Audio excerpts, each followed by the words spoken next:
Hey guys, Justin Rose with Bushido Mixed Martial Arts. So I want to talk a little bit about our bully beatdowns and self-defense training as well for my adults.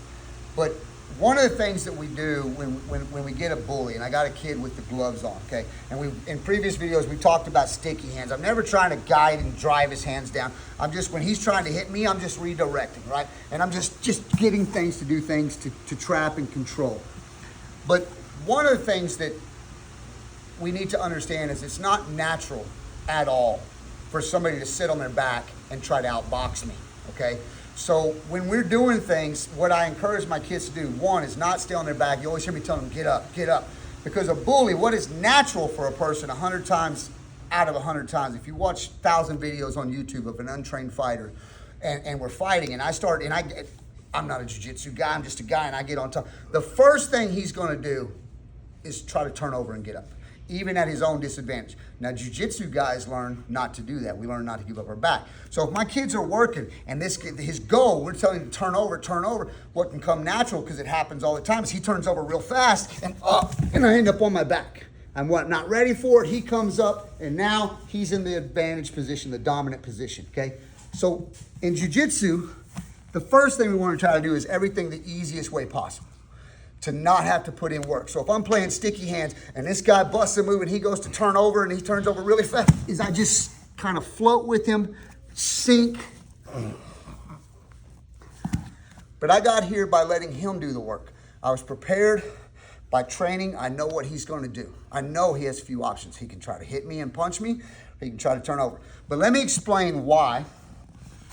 So the next thing, kids start to figure out what happens to you when you turn over. I'm gonna get choked. Gonna get choked. So they don't want to turn over.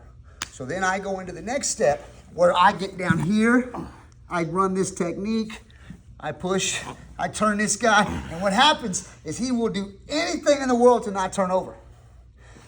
And he'll even, when I've almost got him turned over and I start to let off, he'll turn back hard to his back because he doesn't want to turn over.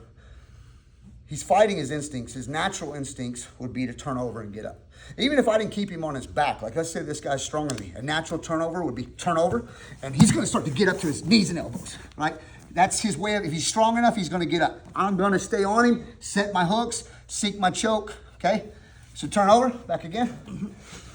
So what we wanna understand is the reason we started to allow open palm strikes with my kids is I allow them to strike, and they're not strikers. They don't know what they're doing. What I don't want them doing, is, don't want them smack in the face. I want them to use that palm and hit, so what's gonna happen is you turn to your back, you don't wanna choke, you're gonna strike up. So you start striking, and you're gonna strike. So I start, and I'm gonna make you turn over. All I gotta do is open palm strikes. This guy is gonna turn over. So that's why we do not allow, I get a lot of comments about, well, he turned over, he gave up his back. He's not supposed to be a jiu-jitsu player. He's not supposed to know jiu-jitsu. He's a bully. When we train this for the street, there's a difference in the way I train adults for jiu-jitsu against jiu-jitsu and the way I train adults for jiu-jitsu against the street. And in the street, we train it.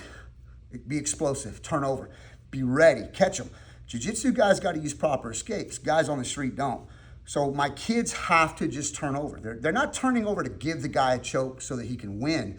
Because like I said, if he does it right and he turns fast, and I mess it up, I'm on the bad end of this position now, okay? So that's the goal.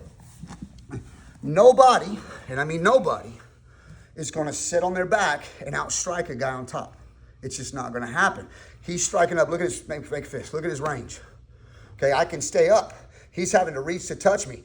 I can drop weight through his face all the way to the mat. So if I'm striking up here, he's going to lose this fight. He cannot outstrike me from his back. So his most logical thing to do is to turn over. One last thing I'd like to add about the bully beatdowns. When they turn over, they're really, go full jiu-jitsu, protect your neck. No, down. Just protect your neck, yeah. They're really not supposed to do this. Because this is jiu-jitsu, guys. I have to defend, you know what I would do on the street? I'm gonna go 12 to 6, and I'm gonna make sure I punish this guy. He's not gonna be able to sit here, excuse me, and defend himself like this. So that's why it gets really hard to set chokes. But keep in mind, the guy with the gloves on, what's his job? Striking. He's supposed to be the bully. So he's supposed to be getting up. I mean, if he's big enough, get up, and you try to turn around and punch me and I don't know what I'm doing, punch, get up, all the way up, just get up, turn. If I don't know what I'm doing, he might make it back to his feet. But we're gonna work to control him and keep him down, okay? So I hope that makes sense and stops a lot of the needless comments of, he turned over, he gave up his back. Why didn't the guy, like I said, if he knows what I'm trying to do and he's defending his neck, yeah, I'm gonna have a hard time choking him. He's using jiu-jitsu defenses, but he's not supposed to do that. He's supposed to be the bully. He's supposed to act like somebody who's untrained. When you see a lot of my matches and chokes aren't set right and things, it's because it is hard to get them to turn off their training. It's hard to get, hey, I need you to delete all the jiu-jitsu that you've done in the past 3 years. Delete it. You can't do it. Some of it's ingrained in you. But by behavior, you're supposed to act like somebody on the street. So I hope that makes sense to everybody, and appreciate your time.